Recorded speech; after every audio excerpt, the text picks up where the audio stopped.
Hello friends, स्वागत है हमारे यूट्यूब चैनल में। आज हम लोग क्लास 10th के लिए 18 फरवरी मैथ का वायरल प्रश्न पत्र देखने वाले हैं दोस्तों। तो इस वीडियो को पूरा तक देखना क्योंकि यह वीडियो आपके लिए काफ़ी ज़्यादा इंपॉर्टेंट होने वाला है। सेकेंडरी बोर्ड परीक्षा 2025 में जो भी प्रश्न मैं कराऊंगा दोस्तों, जो आपके परीक्षा में यही प्रश्न देखने के लिए मिलेगा। तो वीडियो को पूरा तक देखना। चैनल से पहली बार जुड़े हैं दोस्तों तो चैनल को सब्सक्राइब सभी बच्चे कर लीजिए क्योंकि आपके बोर्ड में काफ़ी ज़्यादा हेल्पफुल रहेगा यह चैनल। तो चलिए, मैथमेटिक्स का विषय कोड 101 है दोस्तों और सेट हमारा क्या है दोस्तों, तो ए है। सभी बच्चे कलम कॉपी लेकर बैठ जाइए और लाइव चैट में आंसर देने के लिए हो जाइएगा तैयार। तो चलिए, फर्स्ट क्वेश्चन कहा जा रहा है दोस्तों, 3 घंटा 15 मिनट का समय दिया जाता है दोस्तों, जिसमें आपको सारे प्रश्न का हल करना होता है दोस्तों। तो चलिए हम लोग क्वेश्चन की ओर रूबरू होते हैं। 2025 परीक्षा में काफी ज्यादा आसान प्रश्न पूछे गए हैं दोस्तों। तो चलिए मैथ का फर्स्ट प्रश्न की ओर बढ़ते हैं। सभी बच्चे कमेंट बॉक्स में उत्तर देने के लिए हो जाइए तैयार। चलिए देखिए दोस्तों, यहाँ पर देखिए 1 से 100 प्रश्न दिए गए जिसमें आपको 50 प्रश्नों का उत्तर देना है दोस्तों। चलिए फर्स्ट क्वेश्चन कहा जा रहा है, सभी बच्चे कमेंट बॉक्स में आंसर देने के लिए हो जाइएगा तैयार। चलिए कहा जा रहा है, निम्नलिखित में से कौन सी परिमेय संख्या है दोस्तों। देखिए सबसे आसान सिंपल प्रश्न है दोस्तों, निम्नलिखित में से कौन सी है दोस्तों जो परिमेय संख्या है। ऑप्शन ए में आप देख सकते हैं √7 है, √56 है, √23 है और √9 है दोस्तों। तो क्या होगा दोस्तों, सभी बच्चे कमेंट बॉक्स में उत्तर दिए तो इसको ऑप्शन नंबर डी हो जाएगा दोस्तों। क्योंकि जब हम लोग 9 को बाहर निकालते हैं दोस्तों तो हमारा 3, देखिए 9 को जब हम लोग बाहर निकालते हैं दोस्तों तो हमारा 3 गुना 3 होता है दोस्तों। 3 गुना 3 कितना होता है, 9 होता है, यानी 3 का वर्गमूल 9 है दोस्तों, यानी ऑप्शन नंबर डी परिमेय संख्या होगा दोस्तों। चलिए नेक्स्ट क्वेश्चन कहा जा रहा है दोस्तों, जो देखिए सभी बच्चे वीडियो को लाइक कर लीजिए और चैनल को सब्सक्राइब कर लीजिए। हो चुका आगाज रण का, अब युद्ध बदलने की तैयारी, जीत उसी की होगी जिसका संघर्ष है जारी। चलिए बिंदु -8 6 किस चतुर्थांश में है दोस्तों। चतुर्थांश पढ़े ना दोस्तों, देखिए आपको समझाते हैं चतुर्थांश क्या होता है दोस्तों। देखिए सबसे पहले इस प्रकार से आपको फिगर डिनोट कर लेना है। यहाँ पे प्लस प्लस होता है दोस्तों, यहाँ पे क्या होता है तो माइनस प्लस होता है दोस्तों, यहाँ पे माइनस माइनस होता है, यहाँ पे प्लस माइनस होता है दोस्तों। तो देखिए सबसे पहले कौन सा है दोस्तों, देखिए यहाँ पे फोकस कीजिए, -8 और +6 कौन सा चतुर्थांश में आएगा, तो ये द्वितीय चतुर्थांश में आएगा। कौन सा चतुर्थांश में आएगा दोस्तों, तो द्वितीय चतुर्थांश दिया हुआ है, ऑप्शन नंबर बी आप लोग को याद रखना है। ठीक है दोस्तों, अगर आपके परीक्षा में पूछा जाएगा 4 -4, 3 कौन से चतुर्थांश में है दोस्तों, तो सभी बच्चे कमेंट बॉक्स में उत्तर दीजिए। -4 और 3 कौन सा चतुर्थांश में है, तो ये माइनस क्या है दोस्तों, माइनस शुरू में है, तो ये किस कौन सा चतुर्थांश में जाएगा दोस्तों, तो द्वितीय चतुर्थांश में जाएगा। ठीक है ना, तो -8, 6 किस चतुर्थांश का है दोस्तों, तो -4, 3 भी और -8, 6 भी द्वितीय चतुर्थांश है। तो देखिए दोस्तों काफी ज्यादा इंपॉर्टेंट प्रश्न दिए गए हैं दोस्तों, जो आपके बोर्ड परीक्षा में यही प्रश्न आने की संभावना है दोस्तों। तो सभी बच्चे वीडियो को लास्ट तक देखना क्योंकि यह वीडियो आपके लिए काफी ज्यादा इंपॉर्टेंट है। चलिए तीसरा नंबर प्रश्न कहा जा रहा है दोस्तों, √3 गुना √3 क्या होगा दोस्तों। जब √3 को √3 से गुना करते दोस्तों, जो समझिए सबसे पहले देखिए √3 को गुना करेंगे हम लोग √3 से तो हमारा क्या प्राप्त होगा दोस्तों, तो √9 प्राप्त होगा। √9 को अगर हम बाहर निकालेंगे तो क्या निकलेगा दोस्तों, तो 3 निकलेगा। तो 3 कौन सा ऑप्शन में दिया हुआ है फ्रेंड्स, तो ऑप्शन नंबर ए में दिया हुआ। सभी प्रश्न का अच्छे से सोल्यूशन समझ के जाइए। अगर आप रटने की प्रयास करेंगे दोस्तों तो आपको परीक्षा में ना जानते हुए भी सभी प्रश्न गलत होंगे दोस्तों। तो समझ जाइए, यही प्रश्न आपके परीक्षा में देखने के लिए मिलेगा, तो वीडियो को लास्ट तक देखें। चलिए √3 गुना √3 क्या होगा दोस्तों, तो 3 आंसर होगा, यानी ऑप्शन नंबर बी आप लोग को चूज करके जाना है परीक्षा में। ठीक है ना, काफी ज्यादा इंपॉर्टेंट क्लास। चलिए चौथा नंबर प्रश्न कहा जा रहा है दोस्तों, जो समझिए। चलिए चौथा नंबर प्रश्न कहा जा रहा है, जो समझिए दोस्तों। चौथा नंबर प्रश्न है दोस्तों, जो समझिए, किसी बिंदु की x अक्ष से दूरी उस बिंदु का कहलाता है दोस्तों। किसी भी x अक्ष से दूरी उस बिंदु का क्या कहलाता है दोस्तों। सभी बच्चे कमेंट बॉक्स में उत्तर देने के लिए हो जाइए तैयार। क्या होगा दोस्तों सभी बच्चे। चलिए तो दोस्तों बाई किसी भी बिंदु का x अक्ष से दूरी क्या कहलाता है दोस्तों, तो x निर्देशांक कहलाता है, यानी ऑप्शन नंबर बी। यदि आपके परीक्षा में पूछा जाए दोस्तों कि x अक्ष से दूरी क्या कहलाता है, तो बाई निर्देशांक अपोजिट करना है। अगर बाई अक्ष से दूरी पूछा जाए तो x निर्देशांक होगा दोस्तों। तो पूरी तरह से गांठ बांध लीजिए, ये सभी प्रश्न आपके परीक्षा में यही देखने के लिए मिलेगा। तो सभी बच्चे वीडियो को लास्ट तक देखना। चैनल से पहली बार जुड़े तो चैनल को सब्सक्राइब अवश्य कर लीजिए। यानी कि चौथा नंबर प्रश्न का क्या हो जाएगा दोस्तों, जब बाई पूछा जाए तो x निर्देशांक माना यानी अपोजिट, यानी ऑप्शन नंबर बी उल्टा माना। ऑप्शन नंबर बी क्या हो जाएगा दोस्तों, तो चौथा नंबर प्रश्न का। चलिए नेक्स्ट क्वेश्चन देखिए, घात के यानी घात दो के बहुपद को कहते हैं, यानी घात जिसका दो होता है दोस्तों वह बहुपद क्या कहलाता है? ऑप्शन ए द्विघात कहलाता है, या रैखिक बहुपद कहलाता है, त्रिघात कहलाता है, या डी में हम लोग दे देते हैं इनमें से कोई नहीं। तो घात जिसका दो होता है दोस्तों वह द्विघात कहलाता है। क्या कहलाता है दोस्तों? तो द्विघात कहलाता है। हम पूरी तरह से सभी प्रश्न समझ लीजिए, आपके परीक्षा में यही प्रश्न देखने के लिए मिलेगा। द्विघात बहुपद यानी ऑप्शन नंबर ए, दो घात वाला क्या कहलाएंगे दोस्तों?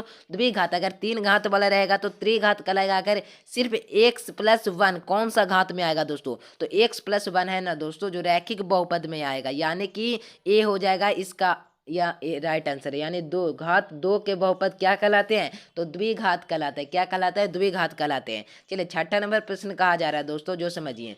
चलिए नेक्स्ट क्वेश्चन देखिए। चलिए कहा जा रहा है तो निम्न में से कौन सा वृत्त का क्षेत्रफल है दोस्तों? वृत्त का क्षेत्रफल, ना किसी से प्यार ना किसी से लव, वृत्त का क्षेत्रफल 2πr। क्या समझ गए ना? सॉरी, πr², यानी ऑप्शन नंबर सी। वृत्त का क्षेत्रफल क्या होता है दोस्तों? πr², यानी ऑप्शन नंबर सी आप लोग को याद रखना है। ये सभी प्रश्न काफ़ी ज़्यादा इंपॉर्टेंट और आसान है दोस्तों। पूरे प्रश्न को अच्छे से सॉल्यूशन करके जाइए आप अपने परीक्षा में, क्योंकि 18 फरवरी बहुत कम दिन बचे हुए दोस्तों आपके परीक्षा के। तो सभी बच्चे अपने अपने मेहनत में लगे रहे होंगे दोस्तों। चलिए कहा जा रहा है 7वां नंबर प्रश्न कहा जा रहा है निम्न में से कौन सा रैखिक बहुपद है? चलिए सभी बच्चे लगाए रैखिक बहुपद कौन सा है दोस्तों? तो रैखिक, देखिए रैखिक बहुपद देखिए दो घात है, इस पर तो द्विघात हो जाएगा, ये इसमें भी द्विघात हो जाएगा दोस्तों, इसमें भी द्विघात हो जाएगा। परंतु समझिए रैखिक बहुपद जिसका घात 1 हो, देखिए जिसका घात क्या हो दोस्तों? तो 1 हो, तो वह क्या कहलाता है? तो रैखिक बहुपद कहलाता है। और जिसका बहुपद 2 हो वह द्विघात बहुपद कहलाता है। तो जब पूछा जाए आपके परीक्षा में द्विघात बहुपद का व्यापक रूप तो क्या हो जाएगा? एक ax² + bx+c, द्विघात बहुपद का व्यापक रूप हो गया। अगर त्रिघात बहुपद पूछा जाए तो क्या मानना है? ax³ + bx² + cx+d, यानी त्रिघात बहुपद का हो जाएगा। ठीक है ना? तो रैखिक बहुपद क्या कहलाता है दोस्तों? तो 2x-5, यानी कि इसमें एक घात है दोस्तों, इसके ऊपर एक घात है। यानी 7 नंबर प्रश्न का राइट आंसर क्या हो जाएगा? Option number A is right answer. चलिए अगले प्रश्न की ओर बढ़ते हैं। सभी बच्चे चैनल को सब्सक्राइब कर लीजिए और वीडियो को लाइक कर लीजिए। प्रथम 5 विषम संख्याओं का माध्य क्या कहलाएगा दोस्तों? प्रथम 5 सबसे ज्यादा इंपॉर्टेंट प्रश्न, प्रथम 5 संख्याओं का माध्य क्या कहलाएगा दोस्तों? तो विषम संख्या ना बोला दोस्तों। तो चलिए इसको हल करते हैं। तो विषम संख्या 1 लेंगे, फिर +2 नहीं लेकर 3 लेंगे दोस्तों। चलिए फिर क्या लेंगे? फिर लेंगे 5 लेंगे, फिर 7 लेंगे दोस्तों, और फिर एक और ले लेते हैं, 9 ले लेते हैं। ठीक है ना? अब देखिए कि कितना है दोस्तों, नीचे में कितना है? 5 है, यानी कि 3 यानी 9 9 9 दूनी 18, 18 और 7 25, यानी 5 25 बटा कितना आ जाएगा दोस्तों? 5, यानी 5 से काटेंगे तो 5 आंसर आएगा। यानी कि प्रथम 5 विषम संख्याओं का माध्य क्या होता है दोस्तों? तो 5 होता है। याद रखिएगा ये सभी प्रश्न आपके बोर्ड में हक्का बक्का ना हो जाए, इसलिए सभी प्रश्न का अच्छे से सॉल्यूशन समझ के जाइए। ठीक है ना? तो 8 नंबर प्रश्न का राइट आंसर आपको क्या मारना है? तो option number c is right answer. चलिए नेक्स्ट क्वेश्चन की ओर बढ़ते हैं। सबसे ज्यादा सिंपल और आसान प्रश्न, 9वां नंबर प्रश्न है। चलिए आपके पास पूरे समय है 3 5 4 3 2 3 इतना का बहुलक क्या होगा दोस्तों? बहुलक क्या होता है दोस्तों? जिसमें एक ही संख्या कई बार रिपीट करे बाकी के मुकाबले से दोस्तों। तो इसमें सबसे ज्यादा रिपीट वाला कौन सा है दोस्तों? देखिए सभी बच्चे देखेंगे 3 5 से इसमें में कौन सा सबसे ज्यादा रिपीट हो रहा है। तो देखेंगे दोस्तों, सबसे पहले 3 को देखते हैं। 3 1 हो गया, 2 हो गया, 3 हो गया, 4 हो गया। 4 हो गया तो हमें नहीं लगता है कि और भी संख्या इससे ज्यादा होगा। चलिए 5 एक बार है, 4 एक बार है, 2 एक बार है, 3 एक बार है। यानी कि इसमें से क्या होगा दोस्तों? 3, 5, 4 में बहुलक कौन होगा दोस्तों? तो 3 होगा, यानी ऑप्शन नंबर डी। सभी प्रश्न काफी ज्यादा इंपॉर्टेंट प्रश्न है दोस्तों। चलिए अगले प्रश्न की ओर बढ़ते हैं। 10वां नंबर प्रश्न कहा जा रहा है जो देखिए। चलिए समझेंगे सभी विद्यार्थी। 8 7 12 15 10 9 11 की माध्यिका क्या होगी दोस्तों?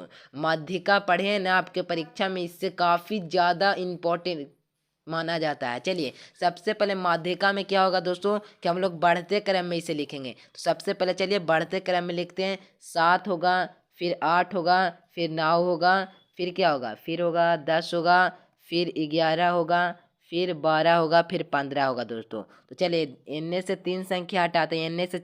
देखिए इधर से 3 संख्या हटाइए और इधर से 3 संख्या घटाइए, यानी कि 10 हो जाएगा।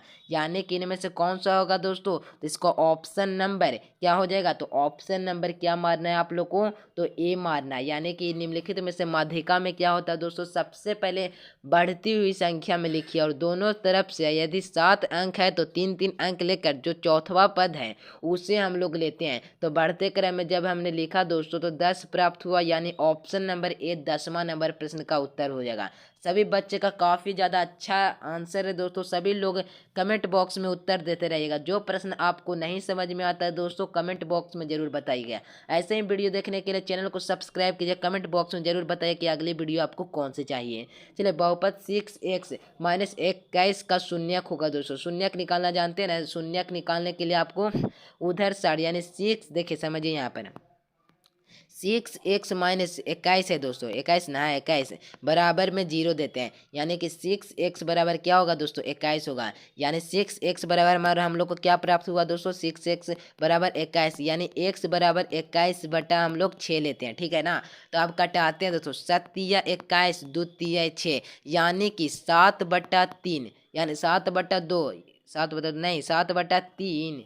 देखिए यहाँ पे थोड़ा टाइपिंग महोदय को यहाँ पर कोई प्रॉब्लम हुआ है दोस्तों, 7/2 होगा यहाँ पर। तो इसे आप 2 समझ लीजिए, 7/3 कभी नहीं होगा। और यद्यपि यह गलत आंसर है फिर भी मैं इसे यहाँ पर लिख देता हूँ इस प्रकार से दोस्तों। इसका आंसर क्या होगा दोस्तों, 7/2 होगा, यानी ऑप्शन नंबर ए। हम लोग इससे चलते हैं दोस्तों अभी के लिए। चलिए अगला प्रश्न की ओर बढ़ते हैं दोस्तों। चलिए अगला प्रश्न कहा जा रहा है, जो समझिए। चलिए कहा जा रहा है रैखिक समीकरण, सभी बच्चे इस प्रश्न का उत्तर जरूर दीजिएगा। रैखिक समीकरण 2x प्लस 3y बराबर 5 एवं 4x प्लस 6y में कितने हल होंगे। a1/a2 बराबर b1/b2 बराबर c1/c2 किसमें होता है, तो जिसमें अनगिनत हल हो। a1/a2 not equal to b1/b2 किसमें होता है, तो एक हल हो उसमें। a1/a2 बराबर b1/b2 और नॉट इक्वल टू c1/c2, तो इस परिस्थिति में क्या होता है दोस्तों, एक भी हल नहीं होंगे, ठीक है ना। तो रैखिक युग्म में इतना इतना कितने हल होंगे, तो a1/a2 पर इसे बैठाते हैं दोस्तों। तो चलिए a1 हमारा क्या दिया हुआ है, 2 है दोस्तों, देखिए सॉरी a1 क्या है दोस्तों हमारा 2 है, और a2 हमारा क्या है, तो देखिए 4 है। यानी कि इस प्रकार से आप देखेंगे 2, यानी 2 मरतबे से कट गया, 1/2 आ गया। 3 को 6 से भाग देंगे तो 1 बटा कितना आ जाएगा दोस्तों, तो 1 बटा इसमें भी आ जाएगा 2 दोस्तों।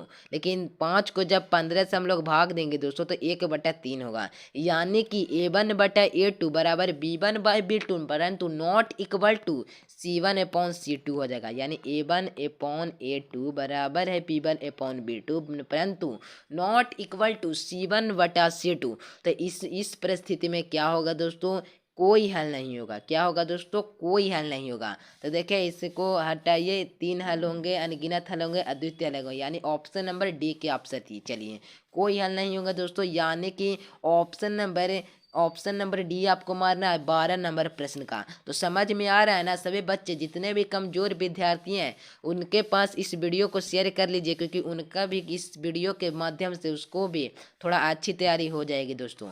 चलिए देखिए यहाँ पे, यदि अल्फा बीटा द्विघात बहुपद F function of X square minus 3x plus मूलों का मान हो तो अल्फा इंटू बीटा बराबर क्या होगा। तो अल्फा, चलिए सबसे पहले आप लोग फार्मूला समझिए। अल्फा प्लस बीटा बराबर क्या होता है दोस्तों, -b/a होता है। सबसे ज़्यादा इंपॉर्टेंट, सबसे ज़्यादा यूज यहीं इसका होता है, एक होता है अल्फा इंटू बीटा बराबर c/a होता है। सबसे ज़्यादा इंपॉर्टेंट कोई फार्मूला है दोस्तों, तो अल्फा प्लस बीटा बराबर -b/a और अल्फा इंटू बीटा बराबर c/a। तो इसमें क्या पूछा गया दोस्तों, अल्फा प्लस इंटू बीटा का मान क्या होगा, तो अल्फा इंटू बीटा का मान c हो, यानी कि कौन होगा, c/a होता है। तो a बराबर क्या दिया हुआ दोस्तों, 1 दिया हुआ है, और b बराबर क्या दिया हुआ, -3 दिया हुआ है, c बराबर क्या दिया हुआ है, 5 दिया हुआ है, ठीक है ना।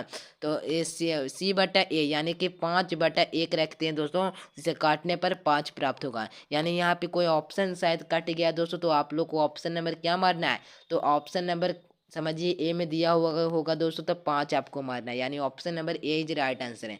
चलिए फ्रेंड्स नेक्स्ट क्वेश्चन की ओर बढ़ते हैं। सभी बच्चे वीडियो को लाइक कर लीजिए।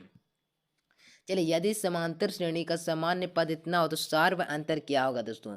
सार्व अंतर आपको निकालने के लिए इस प्रकार से दिया हुआ रहेगा। तो दोस्तों एन जो दिया हुआ है ना, यहाँ पर एन 4n दिया हुआ है ना, उस पर 1 रखेंगे, फिर 2 रखेंगे दोस्तों, फिर 3 रखेंगे, फिर 4 रखेंगे, फिर आपको घटाने पर समान संख्या मिले तो वही सार्व अंतर कहलाएगा दोस्तों।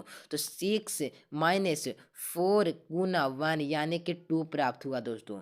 ठीक है, फिर हम लोग 2 रखते हैं दोस्तों। तो चलिए, यानी कि आप लोग को ऑप्शन नंबर कौन मारना है दोस्तों, सार्व अंतर। समझिए, सार्व अंतर यदि समांतर श्रेणी का सामान्य पद है 6,4n हो तो सार्व अंतर क्या होगा दोस्तों। चलिए, हम लोग इसे सबसे पहले तो हल करते हैं। 6 - 4 गुना 1 रखते हैं दोस्तों, 1 रखते हैं तो 2 प्राप्त होता है। अगर यदि हम 4 गुना 2 बढ़ते हैं यानी -2 प्राप्त होता है। यानी कि -4 डिफरेंट है ना, समझिए। यहाँ पे जब हम लोग 6 - 4 गुना 1 का मान रखें दोस्तों, 2 प्राप्त हुआ।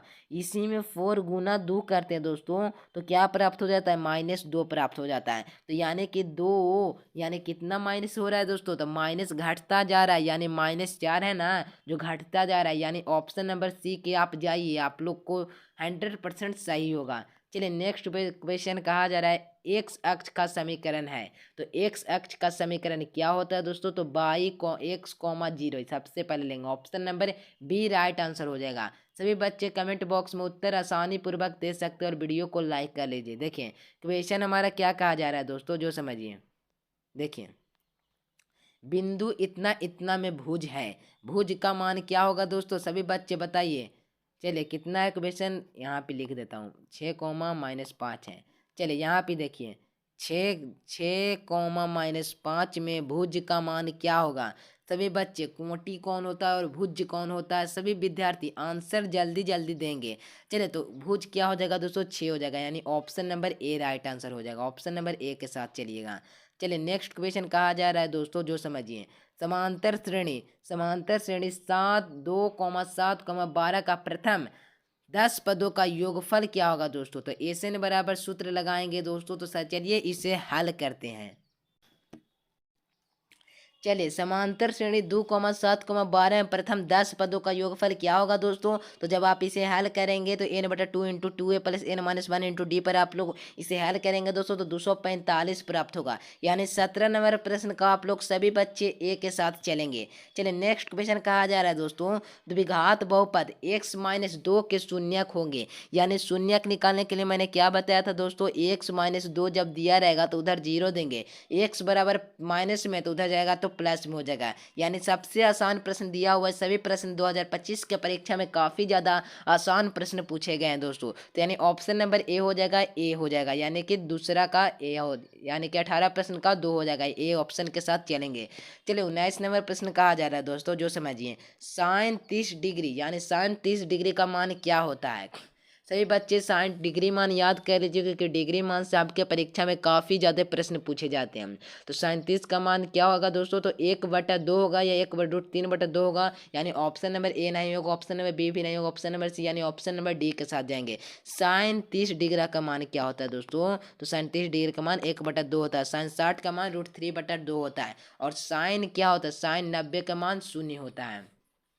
तो ये सभी प्रश्न आपको याद होने चाहिए, जो आप परीक्षा में देने वाले हैं 2025 में, ये प्रश्न आपको याद होने चाहिए। चलिए, नेक्स्ट क्वेश्चन कहा जा रहा है दोस्तों त्रिभुज का क्षेत्रफल क्या होता है दोस्तों। काफी ज्यादा ये सभी प्रश्न बेसिक से उठाए गए हैं दोस्तों। तो सभी बच्चे बताइए, त्रिभुज का क्षेत्रफल क्या होता है दोस्तों।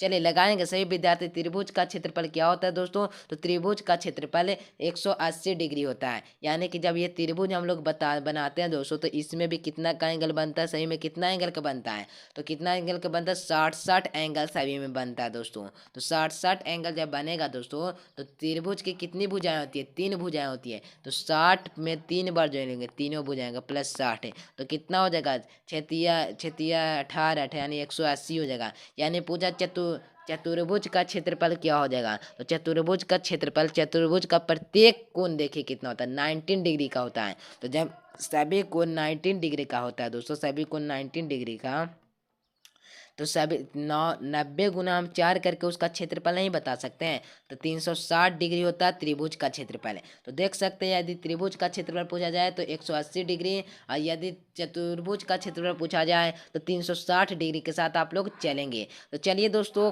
इतना ही प्रश्न आपके परीक्षा में मैं कराया हूँ। अगर वीडियो पसंद आया दोस्तों तो सभी बच्चे वीडियो को लाइक कर लीजिए, चैनल को सब्सक्राइब कर लीजिए, क्योंकि यहीं से बने प्रश्न आपके परीक्षा में देखने के लिए मिलेगा दोस्तों।